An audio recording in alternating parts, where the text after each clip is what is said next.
Thank you for calling FedEx. Merci d'avoir appelé FedEx. For service in English, please press 1. Please note, your call may be recorded for quality assurance and training purposes. All representatives are currently busy. Please continue to hold for the next available representative. Thank you.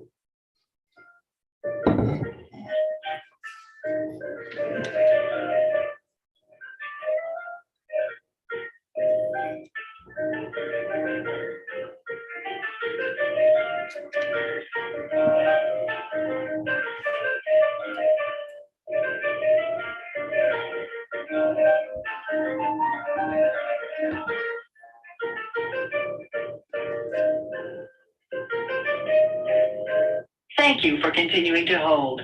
The next. Thank you for calling FedEx. This is Cassandra. How can I help you today? Hi, tracking number 273441372992.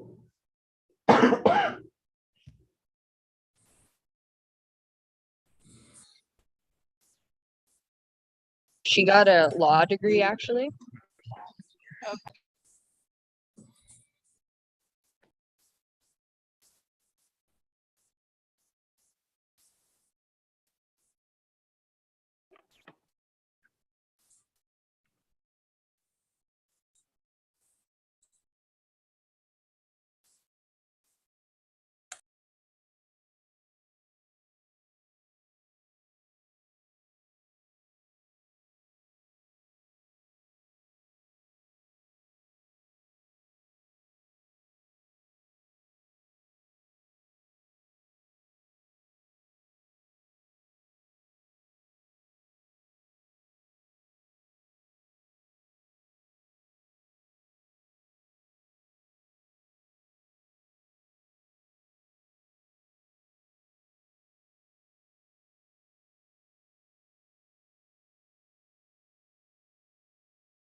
Okay, I just logged on to my other meeting, but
Her birthday stuff are in Kristen's office. Oh, jeez, They're okay. on the counter there. Okay, is anyone headed out to a little plow maker? She's on flex time right now. Because of yesterday, we moved to. Oh, I know, she was in after 9 last night. Yeah, but even She's if prevention or someone's She's headed going out to to pick up one of Maker, my kids for a visit today, so she'll be leaving from here at 11. like for Maker? Yeah. Oh, maybe she can do a drop off at the same time. Yeah. Okay. Did you register for the June 7th one? I think Yeah, that somebody is not on mute, may not be intend to be speaking to the group. Then we're not, you don't have to be there till 1.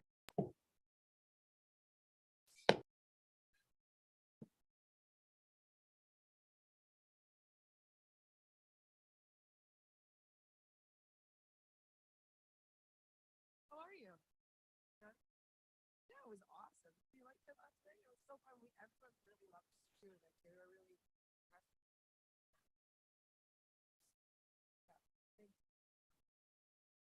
well, we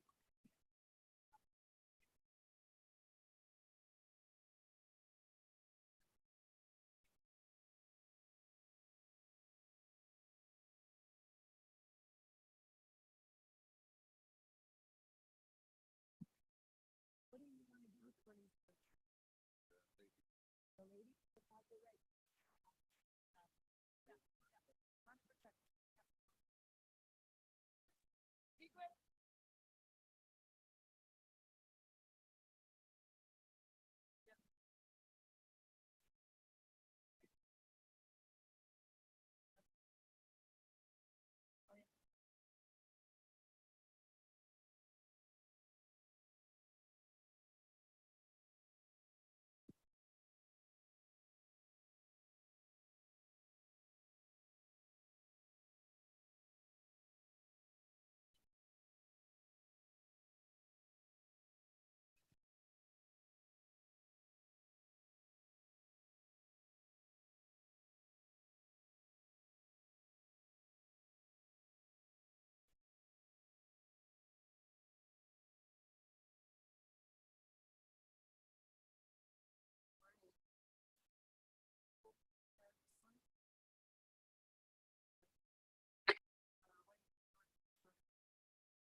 I'll call you.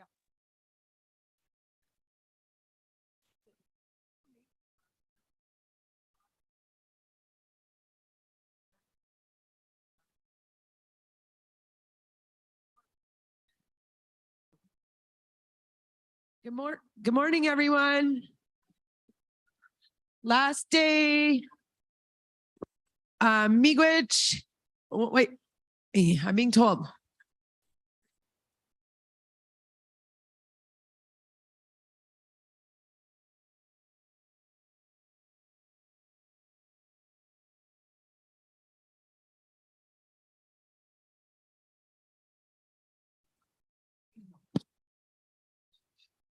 sorry. Good morning. Today's the last day. And we have the funnest day of all. I hope everyone had a good sleep. We're just sorting out some opening prayer stuff. And then we'll get started with opening prayer. And then we're going to get Deputy Grand Chief Narcisse and Julian Faulkner to do the birth of RQ, of the remoteness quotient. So one sec, we're just going to do prayer. So I asked Elder Stella if she would do opening, and she has passed it on to Erickson Owen of Poplar Hill. Oh, I was just talking to Partemis the other day. So Erickson, Stella said that Erickson does a great opening prayer, and she really wants him to do this morning. So Miigwech. Yes, it's an honor to do opening prayer.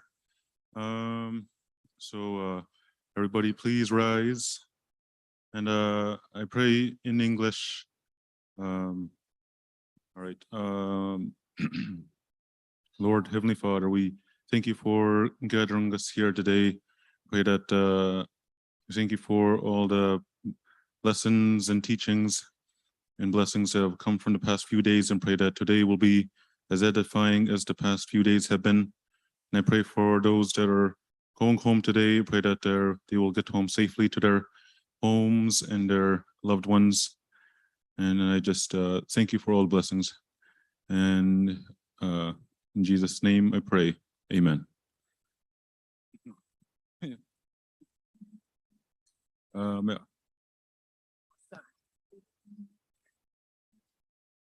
Awesome. Thank you, Erickson. So right now, I have a few things. There's a couple people that may have just popped in today. We're asking if you can run to registration at some point and give us your name and your contact information. And that's really important for moving forward in the RQ work that we're going to do over the next 5 years. So if you haven't registered, just pop in and see Marianne at the front, and that'll help. Also, I believe there's some people that may need parking passes, and you can see Anita for parking passes at the front as well. And so now I'm just going to introduce Deputy Grand Chief Narcisse and Julian Faulkner to give you the birth of RQ. You want this? All right. Good morning, everyone. Great to have you back here on our third day of our inaugural National Assembly of Remote Communities. I hope you are rested, and I really like to acknowledge last night as well, all the dancers that were there. And I know yesterday was pretty heavy. It was nice to end off the day with looking at a showcase of the beauty of our culture and moving ahead. And even though there was a special guest yesterday, we need to talk about him or anything like that. But I missed him again. You know, he always, every time he performs, I'm never there. So I don't know, it's kind of weird. So no, it's a great evening. And today is basically we're going to talk about the nuts and bolts about our remoteness and the positive work that we've been doing with respect to the work on the RQ, which is the remoteness quotient. And I've been working at Anishinaabe Nation for many years. And the RQ work, the remoteness quotient work, is basically looking at an empirical analysis. It's like a math exercise. Like, how much does it cost to deliver services? How much does it cost to buy food and groceries, gas, all those things that are very pertinent to pricing within the North. And I just want to also acknowledge how it was born. Was the fact that you all know that the Canadian Human Rights Tribunal found the federal government guilty against discriminating against our children with respect to child and family services. And we acknowledge the good work that was done by the Caring Society and Cindy Blackstock and her team over the years, and also the work with AFN and Chiefs of Ontario.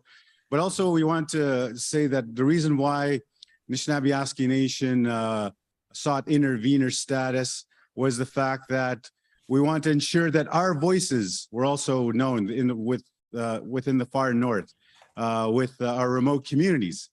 And we want to ensure that our priorities and that the discrimination should cease with respect to our child and family services, not just child welfare, but all the different areas and variables that we need to take into consideration when looking at improving child and family services within our communities as well. So like I said, we applaud the work that's been happening at the Human Rights Tribunal with the Caring Society, but we knew that we have to take it a little bit further. You know, we have to take it a more precise look at the costs within our remote communities. We all know that, you know, we have a lack of housing. We all know that the price of food is different in our communities. We all know that it's hard to attract good specialists within our communities, like teachers, like doctors, like healthcare professionals. We heard yesterday on our journeys and the day before that many of these new professionals use our communities as stepping stones where they don't stay. They just use, oh, we're in a remote community for 2 years. We got experience. I'm going to go to the south and make more money, or, you know, so those are different things. So many of our children, youth, and families are still being discriminated against because of the lack of funding and lack of resources therein. So we want to push at the Canadian Human Rights Tribunal through NAN's intervener status that we want to ensure that we do this like a basic, you know, economics exercise.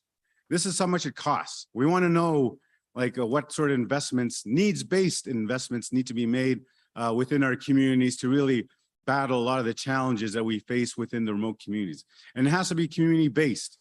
I know working at NAN as a director for many years too, like we heard from our chiefs that, you know, the solutions have to come from the communities, and the communities need to be resourced properly. And NAN would continue its role as an advocacy organization to ensure that, you know, many of these ideas are needs-based. But like I said, I was a director of social services at the time, but I also want to acknowledge Deputy Grand Chief Annabette Achny-Peniscum, who really did the launch and early political push for RQ work. And it's great to see Deputy Achny-Peniscum here as well. Many of our files and priorities overlap. And so it's that constant need to really coordinate all of our efforts. And we encourage all of our First Nations across Canada to really look at coordinating our resources at the community level as well, to really maximize the benefits to our community members, because many times our communities, our programs work in silos. You know, health does their own thing. Education does their own thing. Child and Family Services does their own thing. You know, like the Welfare Office, the Ontario Works Office as well. They're all doing their own things. There are different priorities and all that. So we always push for the need that we need to coordinate our services at the community level. So so RQ is basically a testimonial to that work, that we need to have community-based, needs-based funding in moving ahead. And that was our team at the early stages through the work and guidance from our own Chiefs Committee on Children, Youth, and Families. We have many of our chiefs represented from that our Chiefs Committee here that guide the work. You heard from Deputy Grand Chief Linklater yesterday. Victor was integral part of our Chiefs Committee. So it's been a long time coming, and I still can't believe it at times that wow, this work that you know, we started so long ago, a few years ago actually, is coming to fruition. And this is the inaugural meeting. And today we're going to focus on, okay, we heard the journeys. Okay, what's next?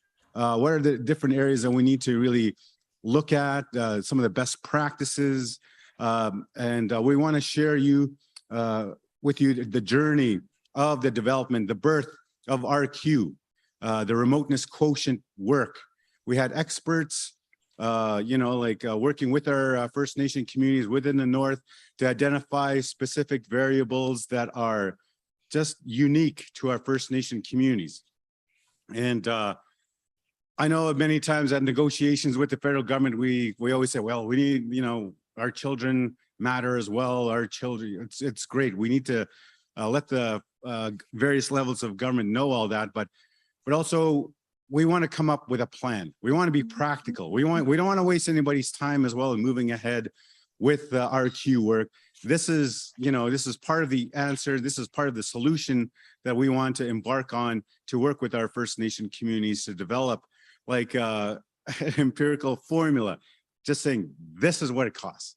This is how it's going to be in terms of ending the inequalities of our resources and funding. And basically RQ mentions too, give us the tools, give us the resources as you're supposed to by your fiduciary responsibility to us. You've done too much damage already. Let it come to the hands of our First Nation communities where the solutions are unique, and we'll get the job done. Just watch us, So like that's the thing, and we want to ensure that our communities are resourced properly to do the work that is required of them as well. So that is, I'm going to ask Mr. Faulkner here, who's been an integral part of our legal team as well when we are negotiating at the tribunal level. And we're going to call upon our experts as well who have been working to develop RQ, the remoteness quotient.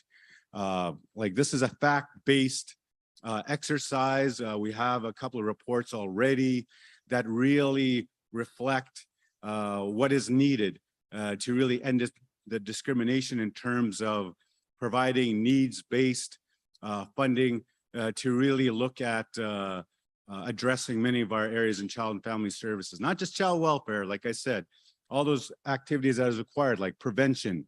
We talked about band reps, the First Nation representative services that are only at this time available in Ontario. These are areas that should be developed across the nation.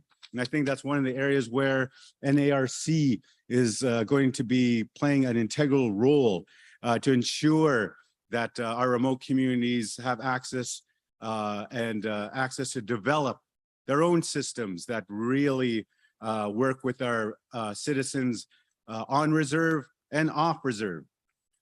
We push back in the fact that many of these decisions are only for on reserve membership. Like half our memberships are in urban centers. Half our membership is homeless outside various urban centers such as this one.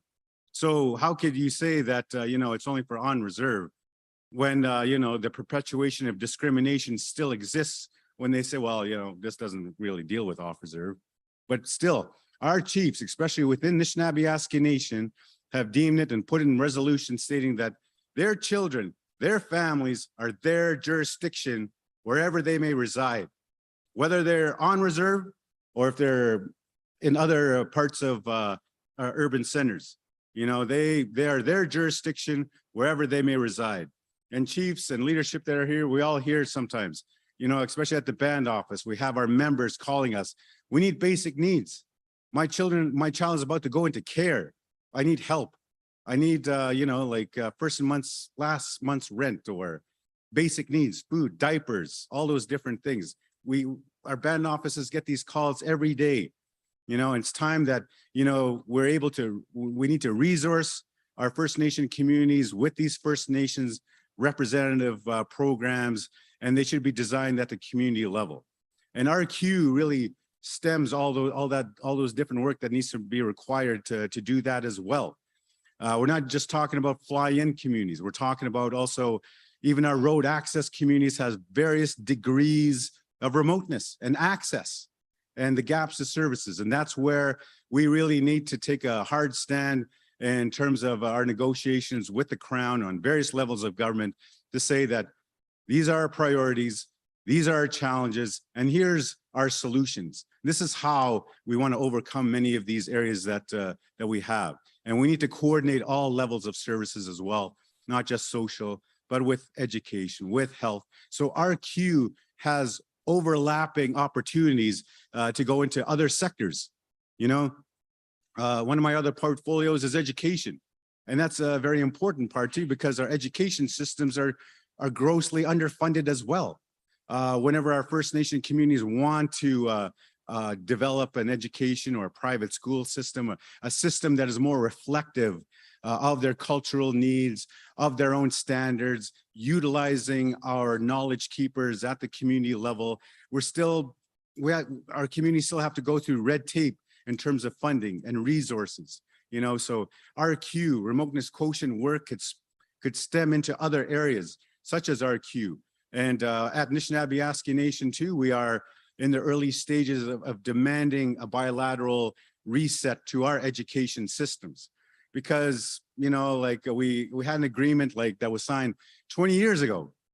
And that was a generation of students and youth that went without having resource-based, needs-based education funding. And still our children are still behind. So the work that we're about to do and embark on and moving ahead and demanding to stems and spells into other areas within our communities. I don't have to tell you this, chiefs and everybody that's here, but you know, we need to really shift the paradigm to really look and demand and press our issues with all levels of government, with the Crown, to say that, you know, this discrimination has to end, but we're here with solutions and a work plan and a pathway forward. We need to be resourced properly. And, you know, this is a revolution in terms of, you know, changing the way that, you know, we negotiate with government. It has to go back to the treaties. It has to go back to that nation-to-nation relationship as well. We know that Anishinaabe Nation is not a rights holder nor a government.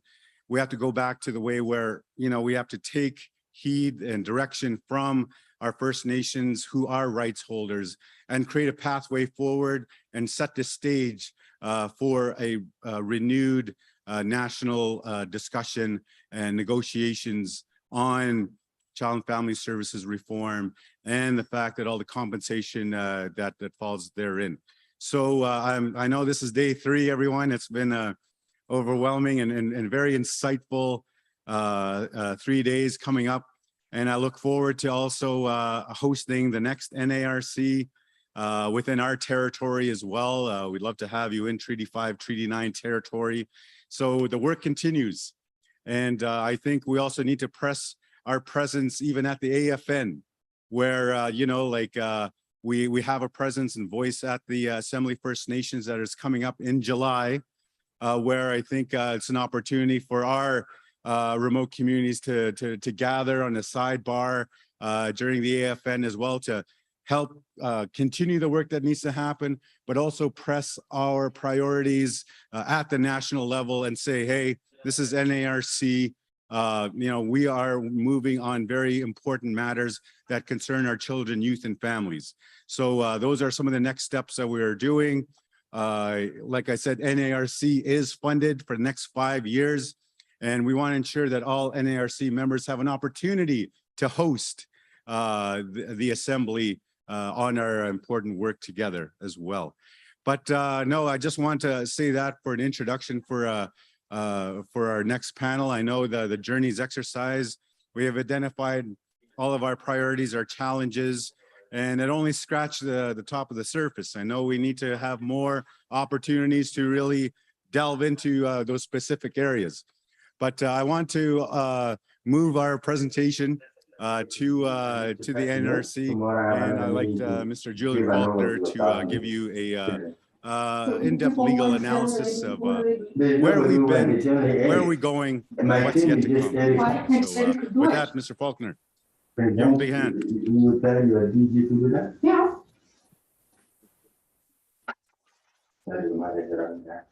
I know, this guy only has a voice when she has. Thank you, Deputy. I want to start by acknowledging the pipe and the drum that played such an important part this morning, and the elders in the room. I want to pay my respects again to the fact that we're on Treaty 6 territory, and it's an honor to address you.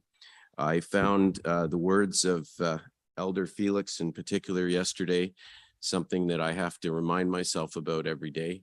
I'm not Indigenous. I'm an outsider and a settler, and I'm here to humbly offer help. But as Elder Felix observed yesterday, it's for you as community elders, leaders, members to decide how people like me help. So I offer it with humility and the recognition that it's help, and sometimes help isn't help, and I should just shut up. So I'll try to be quick. I would like to set the stage for the experts and knowledge keepers you're going to hear from this morning. Why do I say that? Because it's a striking thing to actually measure remoteness empirically, right? I mean, it may not excite a lot of people, but it excites me. And why do I say that? Because $1 in the south of Ontario, that's dollar in the south of Saskatchewan, is not worth $1 in the north, right? And that's your lived realities. What was surprising to me some 6 years ago when Nan asked me to first look at this issue, and I want you to know that it was under the political leadership of Deputy Grand Chief Annabette Achny-Penescom, who had the child welfare brief, who happens to be in the room today. All right. And under Deputy Grand Chief's leadership with now Deputy Narcisse as the department head at the time, we were talking and they told me that it's not measured. And I simply couldn't believe it. And you know why I couldn't believe it? Because I knew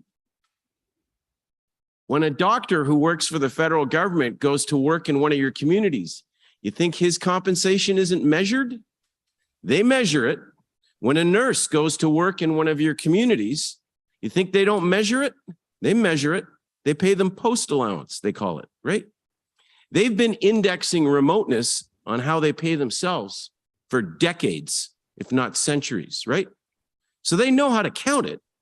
It's just they forget to count it when it comes to Indigenous people, when it comes to Indigenous children. And I was stunned by that realization that in 2016, they still weren't counting it.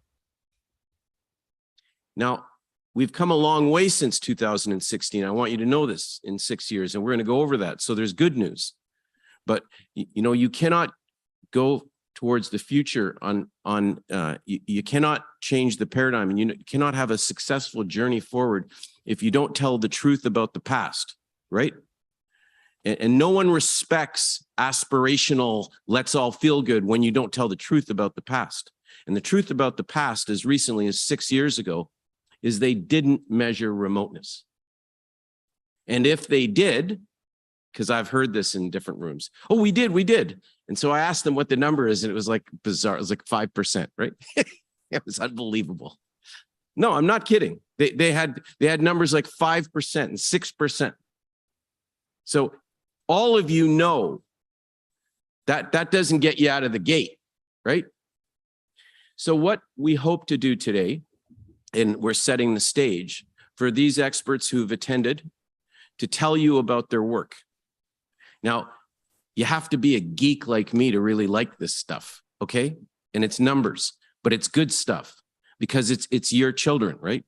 It's adjustments for your lives because those funds in your hands with your lens and your leadership can turn into homes, right?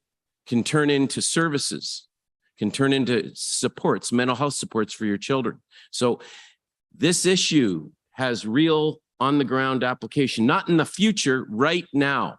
So I have 10 slides I'd like to take you through that tell you about how this was created some 6-7 years ago and leading right into the presentations by the experts who are here today. So the birth of RQ. Next slide, please. So in 2016, when the Canadian Human Rights Tribunal issued its decision finding discrimination, that was as a result of the heroic work of Cindy Blackstock and the Caring Society and the AFN in the tribunal complaint that they brought all the way back to 2008, 2009. So finally, in 2016, there's a recognition of discrimination. But this was what was striking. In those 5 months between January of 2016 and May of 2016, I recall sitting down with Deputy Grand Chief Achni Penescum. I recall sitting down with Bobby. I recall sitting down with Grand Chief Alvin Fiddler and asking, well, who's at the tribunal representing the voice of remote communities? After this 7 or 8 year exit, you know what we found out? Nobody. Nobody. You were an afterthought in those tribunal proceedings for 8 or 9 years. I mean, no disrespect to the good work people did, but you were not separately or noticeably represented. So Anishinaabe Nation sought standing as a party. Understand the ramifications. 8 years after the cases started, they seek standing on what's called the systemic remedies piece. Everyone knew that Nan was right, that there was no voice for remote communities. So they got the standing, right? It's very rare to get standing. And again, the legal geek, I'm talking law. And I know this is what I like. I like that stuff. 2016, 13 days after Nan gets standing, Nan raised the idea of remoteness quotient relief. We wanted a way to index remoteness. $1 in the South is not $1 in the North. This is an empirical exercise. It's a number. Where's the number? The number is actually truth, right? By September of 2016, we had filed materials, and I'm going to read from you one paragraph. I know this is law dry stuff, but this one paragraph says it all. It's from an affidavit. So we consulted. I went to Deputy Grand Chief. I remember, Deputy, a breakfast meeting. I said to you, and this is a quote from 2016, I said to you, Deputy, I want to hire somebody who has serious expertise in numbers and knows nothing about Indigenous people. And she said, what? I said, I want to hire an economist to tell us the story about the numbers. That's it. I just want the numbers. And Deputy had the vision to both tolerate me and allow latitude to do this exercise. And so we consulted with, and this is how they call themselves, right? We consulted with Professor Emeritus, all right? Professor Emeritus Thomas A. Wilson from the University of Toronto Faculty of Economics, Rotman Institute for International Business. Do you hear any reference to Indigenous people in there? About numbers. And I'm reading to you from a 2016 affidavit we filed, right? And we stated to the tribunal, all the way back then, we stated, we are advised and have asked Professor Wilson to provide advice with respect to the steps required to create an empirically based remoteness quotient and the merits of a remoteness quotient, to identify the needs for costs and services in northern and remote communities. Professor Wilson is in the process of reviewing materials and consulting with colleagues concerning an appropriate data collection and analysis process. I'm only telling you this because it's the story, right? And it's the story of Nan taking on an issue that across the country had not been addressed. And the leadership, whether we're talking Deputy Grand Chief Achni Penescum, Grand Chief Alvin Fiddler at the time, Bobby Narcisse as department head and now Deputy Grand Chief, that's where it started. And the talk of the remoteness quotient started. Next slide, please.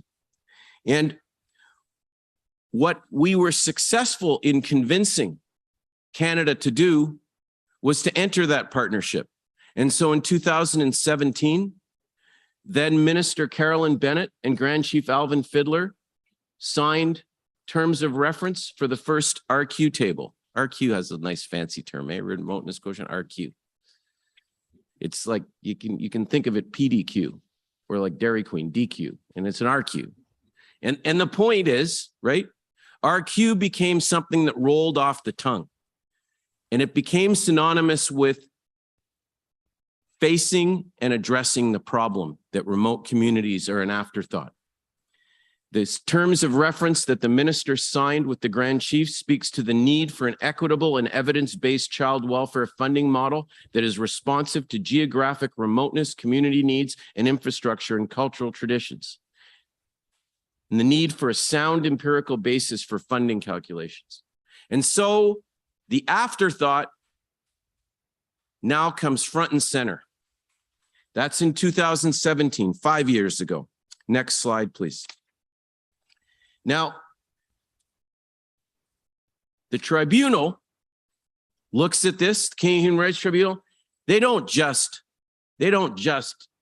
pat Grand Chief on the back, pat deputy. They take it as their own, and they direct the parties to develop and implement an immediate relief funding formula for the 3 agencies that serve NAN communities. They want to see results, and they start issuing orders. There is a recognition at the tribunal level by the tribunal members that this is real and it needs action. Next slide, please.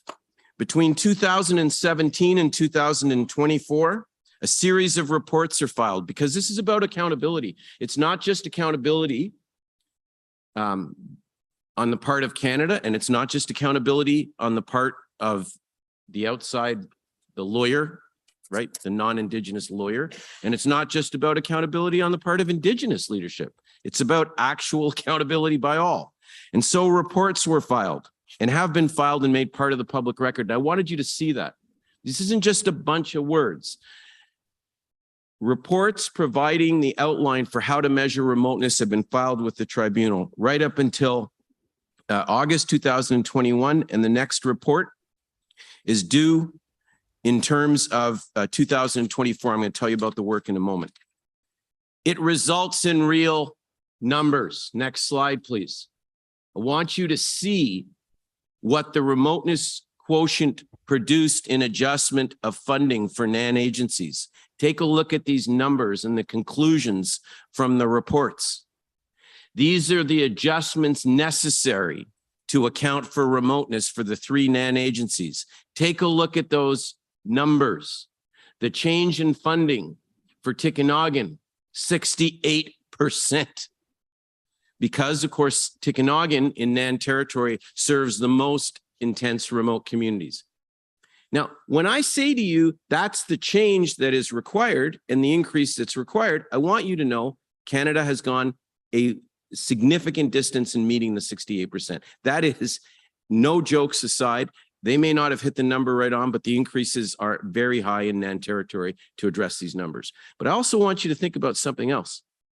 When I say respectfully, when you see these numbers, that means they have been operating at for decades at a level dramatically below the people in non-remote communities. These adjustments are what create a level playing field, meaning the playing field was that far out of whack for all those decades. And all the children in your communities did without, while everybody ignored it.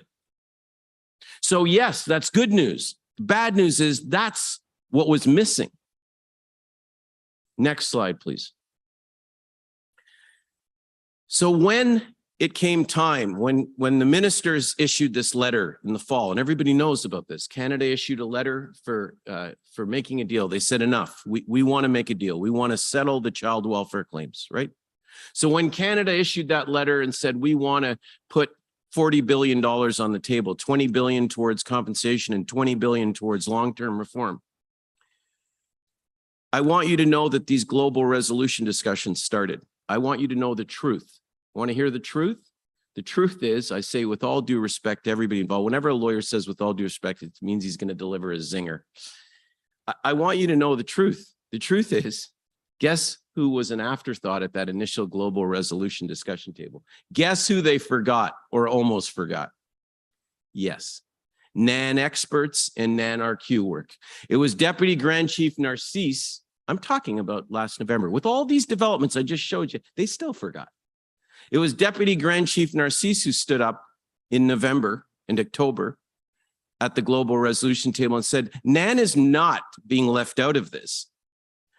IFSD, the experts put forward by AFN and Caring Society, suggested an adjustment. What was it, Deputy? 6%? They suggested an adjustment of 6% for remoteness in the settlement funds. 6%. And so we realized it was happening all over again. Now on the national level, they forgot you again. And so Deputy and his team, with the support of Grand Chief Derek Fox and Deputy Grand Chief Achni Benescom as a colleague to Deputy Grand Chief Narcisse, said this isn't enough, this isn't going to do it, and we need a national voice. And that's how the National Assembly of Remote Communities, I still like to call it NARC, that's how NARC was born. It was born because, again, you became an afterthought. The mission statement signed by the founding members just this last November, the NARC is intended to represent an advocacy voice across sectors, including but not limited to health, education, and community safety. So the leadership has recognized that this is not only in child welfare, it's across the board. Next slide, thank you. An agreement in principle was arrived at by the end of December. I know many of you have heard of it. I want to make sure that you know this, that it's in the agreement in principle. First of all, that the program and funding under the new Child and Family Services program will be indexed for remoteness. It's right in the agreement. NARC is recognized in the agreement in principle. You, the National Assembly of Remote Communities, are acknowledged, and a commitment to you is made in the agreement in principle to be carried into the final settle agreement. A NARC Canada remoteness table has been agreed upon, and the NAN Canada RQ work will continue. So the pressure will come from two directions. They don't get a pass on one, right? The pressure continues. A remoteness secretariat has been created. And you know, again, I go back to Elder Felix's words. It was the first day of the pipe ceremony, and he spoke to this issue of all the things that you do without. If you could just flip to, slide 10, please, because I don't want to drag people for too long. In the agreement in principle, a remoteness secretariat is provided for. Look at the words of the agreement. A remoteness secretariat shall be established by Canada and NAN, which shall have the primary responsibility for remoteness issues. The dedicated remoteness secretariat, and this is separate. So you have a institution separate that's dedicated to remoteness issues, and it shall be responsible for data collection, analysis, and operational support for the NARC Canada remoteness table. The Secretariat shall act as a hub for best practices and help to disseminate research and tools to assist First Nations leadership and the program service providers with respect to accounting for remoteness, including the increased costs associated with remoteness in the transition to an implementation of a reform model. So that's the deal, and it's in writing. And I say that because it's high time that you stop being an afterthought. Could you turn to slide 11? And I promise you, this is my last slide. So where does that take us? Well, in 2017, in that terms of reference, we talked about the need for an equitable and evidence-based funding model. Well, in 2021, you have a NARC mission statement intended to represent a voice across sectors, including health, education, and community safety. And in 2021, you have a NARC Canada remoteness table and a remoteness secretariat. So that's the journey of RQ to date. There's so much more work to do. The individuals and experts you're going to hear from today have built upon the work that started originally with Professor Thomas Wilson, David Barnes from Barnes Group. There's continuity. So I want you to know that Dr. David Stiff is here, who was part of the original group. You're going to be hearing from him today. You're going to hear from Dr. Martin Cook and Dr. Kelly Skinner from the University of Waterloo talking about measuring remoteness. And you're going to hear from Dr. Eric Guimont from ISK, who is the lead, because Canada created its own group of experts. And do you know what Dr. Guimont declared to me proudly in one of our conversations at one point? He said, Faulkner, our numbers are higher than yours. Ha! Right? Deputy over here said he was going to fire me. They are absolutely dedicated, working as a group of experts together. And you're going to hear this. So Canada's experts, NAN's experts, they're working together. And you know why? Nobody else is doing this work in the world. There's some remoteness smatters of work some places, but we looked. You are literally at the forefront of measuring remoteness in the world. And so you should be very proud of what Vice Chief Pratt has accomplished, of what Deputy Grand Chief Narcisse has accomplished. You should be very proud about what you've accomplished. And I respectfully offer that you are on the verge of ensuring you'll never be an afterthought again. But you have to keep pushing. Thank you for the honor of speaking. Thank you.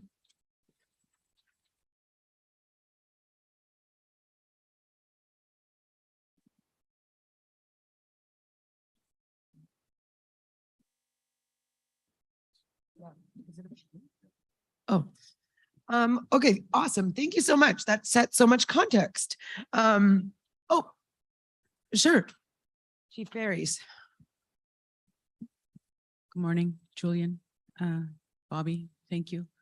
I just have so many thoughts going through my mind, and the discussion that you've given, the topic that you've shared is very far-reaching, long overdue. And with regard to the remoteness quotient, because it stems from child protection. I get that. You know, but really, you named 3 agencies there that, you know, that handle our children in Ontario that are still apprehending right now.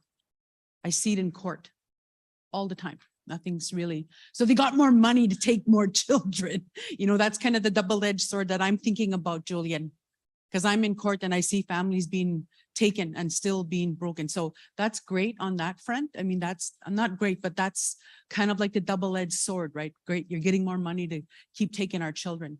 I'm very interested in the other aspects though, Bobby, in regards to the education aspect of it, you know, in regards to the social development aspect of it, and especially to food sovereignty. You know, there's single mothers trying to feed 4 children in Attawapiskat right now.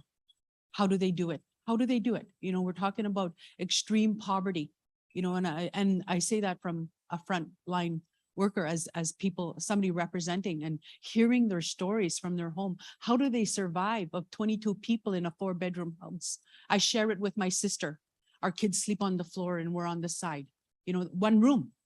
That's 1 house and there's like 4 families in there. So anyways, you know, I think there's something to be said in terms of where this is going. Definitely, you know, and out of this forum, I just really want to keep the eye on the big picture here, because we're here as a northern people, right? And so you're sharing a piece of the work that NAN has done, you know, and I'd love to see a copy of the agreement in principle. I've been approved to get a copy by the Deputy Grand Chief. I want to see one. I want to see it. I want to look at it myself.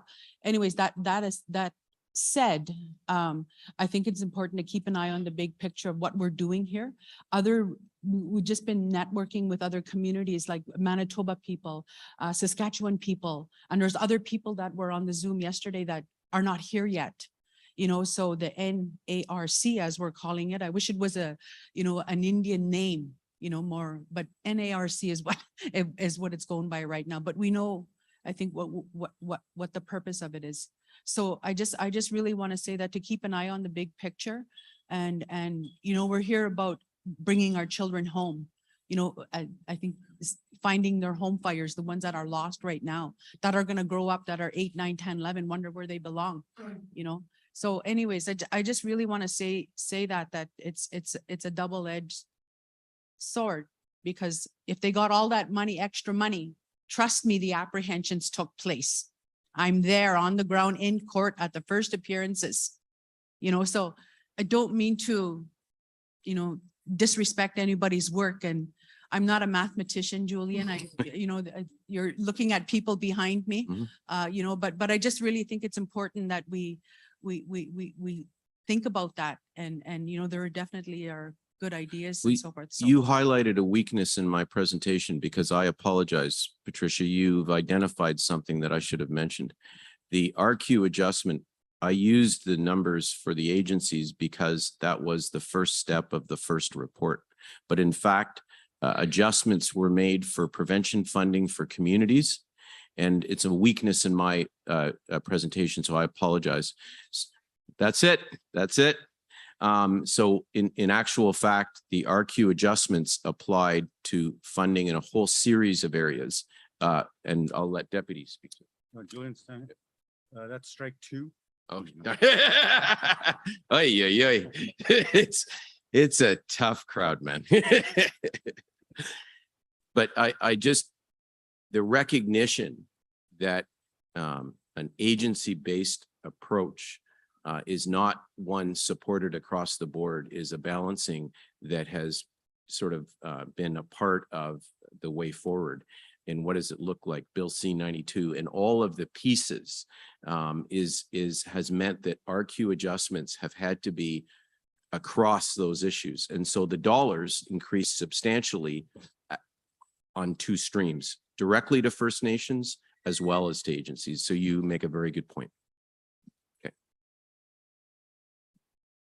I'd also like to just briefly add to that too. Yes, exactly. Like phase 1 was in terms of agency specific, but we've heard time and time again that, you know, prevention dollars need to go straight to the First Nation community. I know just last month we were involved in this voting process of looking at that fixed pot of prevention dollars that was going to the communities. So as a result of our negotiations within NAN, those prevention dollars were also topped up with an RQ formula top up, much to the dismay of our brothers and sisters in the South within Ontario. But that's some of the work that is also happening that needs to happen. Is like you said, you know, supporting our children, youth, and families, those single mothers, of the lack of housing. This spells into, you know, all the different areas with infrastructure, the lack of resources to keep our families together. So this is the work also that we have to, you're totally correct. We have to be cognizant of the big picture in terms of moving ahead by resourcing our children, youth, and families at the community level to a level that could be self-sustaining and moving ahead. And I think that's the work that we all need to do, but also at the same time, respecting all those regional processes that are happening too. So Elder. Yeah, Felix. good morning, folks. It's good to be a nice blue sky outside. That's Saskatchewan weather. We don't usually have it. Anyway, 2 points. One is directed to you, nurses. It's a good directional point. When you spoke this morning, you said we are not rights holders. This morning, Treaty 9 territory. No, I want to correct you. You are treaty and inherent rights holders 100%. You are. I'm a treaty elder. I'm also the National Crown Treaties pipe and fire keeper. And now we are all treaty rights holders. We're all inherent rights holders, even if we're just registered Indians. We are holders of a way of life that was given to us by the Creator, Lord God. This island was given to us. It wasn't the government of Canada. It wasn't the Queen of England. No. That guy up there gave us this land to raise our children in. We are rights keepers. We have every right to protect our children's land. We did not inherit this land from our ancestors. We are around to keep this land for our children and our children's children. So we are rights keepers. We are rights protectors. I thought you made that statement and kind of turned on me, you know. You are, and I am. And I don't care if you work for AFN, FSIN, whoever in Ontario. It doesn't matter which organization. And some of the organizations are saying, oh, they are not corporate. They're corporate. And they get their money from the feds. So they are therefore non-rights holders. See, our own people are saying that to our own people. And that's wrong. Every one of us, irregardless where we work, what we do, somehow invariably deserves funding from the people that are taking our resources. They're taking our resources, so therefore we're going to have a piece of it to do our work. And it doesn't matter which office it is. I want to stop people from saying, oh, they're not treaty rights holders. They're not no, that's wrong. FSIN, you are rights holders. You are rights protectors. Saskatoon Tribal Council, you are rights protectors. I don't care if you were born and raised your children in Saskatoon off reserve. You are a rights keeper and an inherent right keeper. You are. And you have every responsibility. You have a responsibility to keep those rights for our family. You got to do it. The other thing that I want to say, AFN, somebody is telling me, oh, AFN is not a rights keeper. It's a corporate entity. It gets money from the feds. So I don't want to do nothing. I want to have nothing to do with AFN. And I want to, don't bother me. Hey, it's not you who created AFN. It was me and my grandfather and his dad. Wow. They created AFN. Yes, it was the Brotherhood, National Indian Brotherhood. Yeah, that was created when I was just about 10 years old. And come on, let's watch what we say. We are weakening and crippling ourselves in the meantime while we're struggling to keep our children alive and give them services. And yet we fight each other. We elect chiefs. Guess what we do? A week later, after we have elected them, we're kicking them in the ass. And then we send them to Ottawa to go and fight for us. They have 10 daggers and arrows on their back. Come on.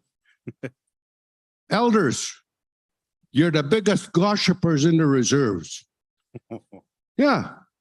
I'll tell you, you are the biggest troublemakers in the reserves. You're not empowering your leaders with medicine and prayers to go and battle for your people. Come on, elders. Wake up. Let's be the elders that our elders were. Let's get it back. I thought I'd say those things. Hi. Hi. Miigwech, great words. Thank you so much. Yeah, no, thank you for that. Like, we are all rights protectors. I totally agree. And I know the organizations that we serve, like NAN, I know we're created by the chiefs to be advocates as well. So I really bring that home. Miigwech for that. Yep. Holders. Miigwech. Awesome. So I think is the next plan to bring everyone up, Kelly and Martin and everyone, like all four of them? It starts with Dr. Cook and Dr. Skinner. Okay, awesome. Dr. Cook and Dr. Skinner from the University of Waterloo. Do you have a slide? No. Yep, it's on here. Okay. Break a little.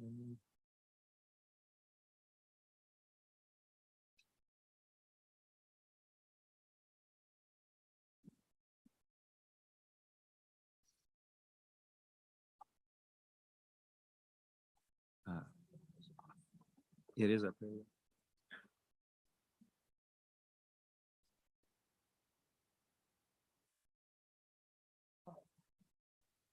Hold up and then went to a different screen.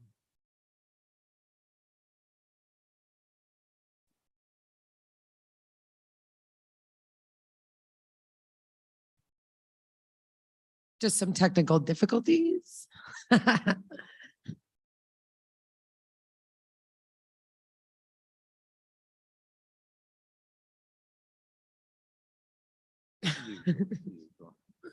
I'm a little lost right now. I don't know what's going on.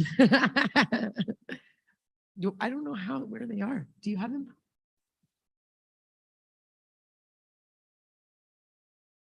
Yeah, they were in the package. Yeah. Thank you. Chief Ferries was just saying that in the package that you guys were given when you registered, that everyone's bios is in there.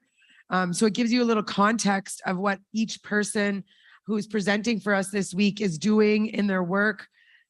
So Dr. Martin Cook is a sociologist and demographer in the Department of Sociology and Legal Studies and the School of Public Health Sciences at the University of Waterloo. He teaches in the area of social demography and the social determinants of health. His recent research has included work on behalf of Indigenous organizations and communities in the areas of such education, child health, and vaccine uptake. He is currently the Associate Dean, Undergraduate Programs in the Faculty of Arts. Oh, Okay. and then there's Dr. Kelly Skinner, who I know personally. Anyways, you got your, I ate time up. Oh, okay. Thank you. Go ahead. Thank you so much. Sorry for the delay. Thank you, everybody. Thanks to the elders. Thank you, Vice Chief Pratt and Deputy Grand Chief Narcisse, and thanks to the rest of the organizers. It's a pleasure to be able to share with you today and to do so on behalf of Anishinaabe Nation. So my purpose is to try to set the stage a little bit more for the rest of the material that we'll be presenting today, or that my colleagues will be presenting. This is a picture. I don't know if it's actually a remote area. It's from southern Manitoba, where I'm from. I like the prairie landscape very much. It feels familiar. One of the challenges that we face that's associated with remoteness is to try to take the very many ways in which remoteness affects communities and service delivery and to adjust funding for these factors, as Julian explained today. This is technically hard, and there's a number of decisions that have to be made along the way. So this morning, I'll try to present some of those issues at a fairly high level. And also some of the approaches that have been taken to addressing these issues related to remoteness as a background for the discussion to come. I'll use some examples from Canada, which is actually where the issue has most been discussed, but it's also an important issue in other places, including Australia and elsewhere. So there's work done in other places in the world that I'll present to. I'd like also to thank Dr. Walter Omariba for help with this, identifying the literature. Could you change the slide, please? Right. Sorry, back. So one of the challenges in this area is being clear about concepts. And so I'm going to try to make distinctions between three ideas here. So one is the measurement of remoteness. So how do we decide who's remote and who isn't? The other one is connecting remoteness to costs, or how do we, in our words, how do we index costs for remoteness? And then I want to distinguish both of those from what is the actual experience of living and providing services in remote communities, and about which we've heard a lot over the course of these meetings. So in order for costs to be adjusted for remoteness, we need some definition of remoteness. We need to know who is and who isn't remote. Could you hit the slide? So we probably most often think of remoteness as being related to geographic distance, or the time it takes to travel someplace. There are some other things to think about, though, and some ways of thinking about remoteness also focus on connectedness, or its opposite, which is isolation. So as you know, you can be a long distance from somewhere and still be connected. You can be connected physically by a road network or by regularly scheduled flights. You can be politically connected, you can be culturally connected, and now you can be digitally connected. Some ways of thinking about remoteness focus more on accessibility. So accessibility is how easy it is to access services, but it also might be how easy it is to access some other things. Those might include access to markets, they might include access to finances, and otherwise. So these things are related to distance, but they're not exactly the same thing. And then the last thing is if we're thinking about remoteness as being about distance mainly, we can ask ourselves distance to what? Is it the distance to the nearest urban center? Thank you. Is it the distance to specific services? And lastly, I'd say a fundamental issue is whether our definition of remoteness is continuous, meaning that it assigns a remoteness value that is along a gradient, or whether it uses some scheme to put places into discrete categories. You're remote, you're not remote, and you're very remote. And in those cases, everybody in each category is treated the same way. Good slide, please. Thank you. So one classic example of this, and one that which most of you or many of you will be familiar, is what I keep thinking of as the old INAC band classification manual, which was used and probably still is, I don't really know, to adjust funding for several programs based on remoteness. And so, as I say, many of you will be familiar. And what this approach does is it puts First Nations communities into 4 categories, mainly based on distance, road distance to a service center, right, which is the closest urban community. It also uses geographic latitude as a measure, right? How north you are as another adjustment factor. And then within zone 4, which is the most remote zone, then there's a bunch of distinctions within zone 4. So zone 4 is without year-round road access, whereas zones 1 to 3 have year-round road access. But you can see how this creates some problems, right? One of them is that as a discrete measurement, it creates problems for those communities that are at the margins of those zones, right? And therefore disparities between communities that could be on either side, for example, of that 350-kilometer boundary, right? If you're 350 kilometers away from a city, you're in zone 2, but if you're 355 away, you're in zone 3. But are your costs really any different? And in the same way, it treats everybody who's over 350 kilometers away in the same way, as though all the cost effects are the same. And then the second question is, what's that distance to? So in the case of the band classification manual, it's distance to a service center. And that assumes that this means that all the services that you need are going to be available in that community. But we know not all services are available in all cities. And in some cases, we know it isn't the nearest service center that you have to travel to, but instead it's the nearest large city, like it could be Winnipeg or Regina or Toronto, depending on what services we're talking about. Slide, please. Thanks. Some approaches to measuring remoteness have tried to take this into account and have been to incorporate distance to urban areas of various sizes into a remoteness measure. And these are known as, oh, awesome, thank you. And these are known as gravity models. And they're based on the idea that the size of the nearby service center matters. So kind of like planets of different sizes, they all have their own gravity. And therefore, if your community is 300 kilometers from a smaller city of maybe 10,000 people, it's more remote, in quotations, than a community that's the same distance from a major city of 100,000 or more, where there might be more services. So an example of this is in Australia. So this is the Accessibility and Remoteness Index of Australia Plus. It uses the weighted distance to 5 types of communities to create a continuous measure so that every place in Australia has its own remoteness value, and then it groups these into 5 zones. Oh yeah, another example, another approach to include measurements of distance to actual services rather than to the nearest service center can be found. And so this is an index used by the UN, and specifically in the case of small island nations. So you can imagine it's a totally different context. At the same time, small island developing nations have similar issues related to distance and costs and so on. So in this case, this index uses not just distance to the nearest large center, but it uses distance to particular things, markets, distance to financing sources, or to cultural and political centers. It includes measures of connectivity, including transport connectivity, social and political connectivity, and then it uses these measures to create a number for each nation. So in this chart that I scraped from the internet, island nations are organized according to their remoteness and with GDP on the other axis, and then it's pretty clear that there's a negative relationship between remoteness and community GDP. So the second issue is connecting costs to remoteness, or doing this indexation. So assuming you are able to measure remoteness somehow, or to identify communities that are remote, then you need some formula or some method to adjust funding for remoteness. And how do you do that? So later today, we'll hear about 2 ways for doing this, including the NANRQ approach and the ISK cost adjustment factor approach. And an important question here is, how do we think that service costs are affected by remoteness? And so many of you are very familiar with the various ways, but they could include higher operating costs, higher transportation costs, not just to and from the community, but also within the community, higher costs for goods, as we all know, higher salaries and benefits, as we've heard today, maybe additional wear and tear on infrastructure and vehicles, and I'm sure there are many other factors.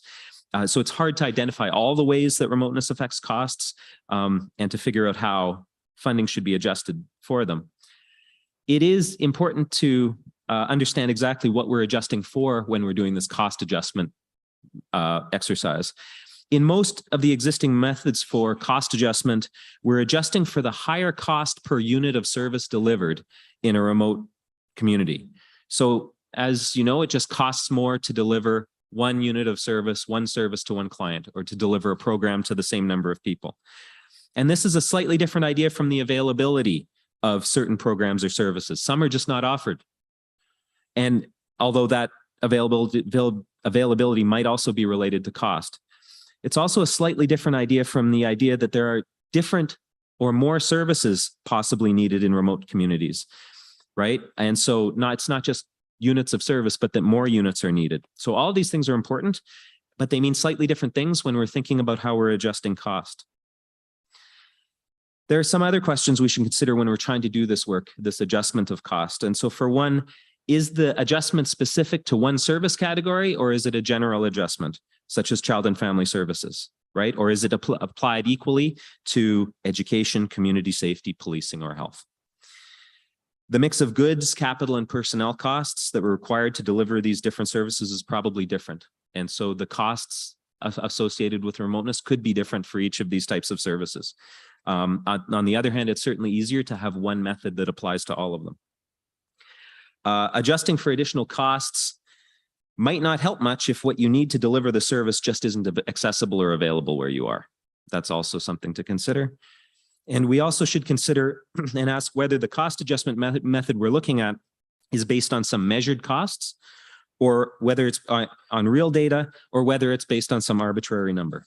And so as an example, the modified Berger formula is used by FNIB to adjust cost of delivery for healthcare.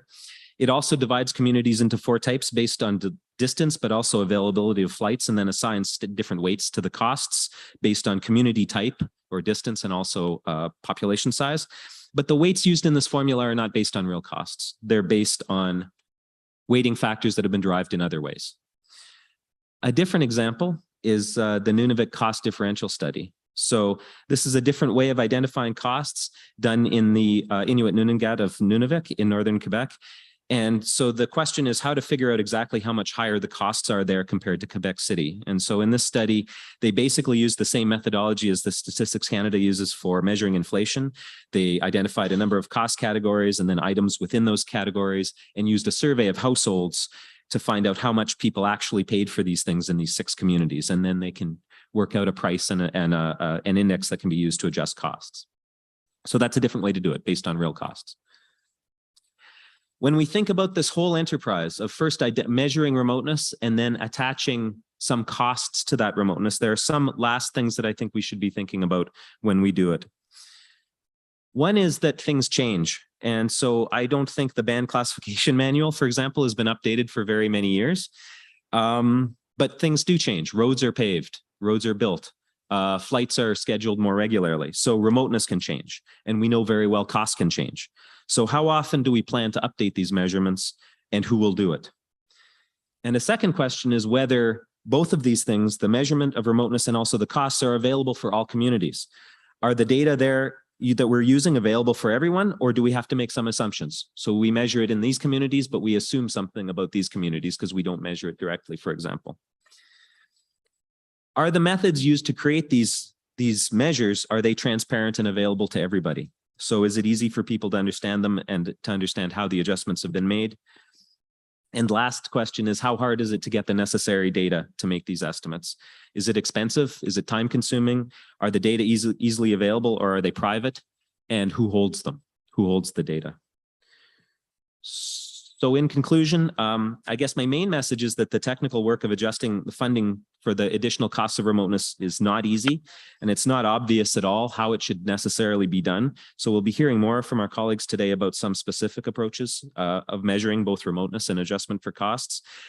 And secondly, I think that it's important that we acknowledge that no matter how well we do it, these are still only numbers. and they can't reflect how all of the aspects of remoteness affect service delivery and affect people's lives. But nonetheless, it's critical that we do this as well as we can and to get the adjustment part as right as we can so that remote communities are funded appropriately. Thank you.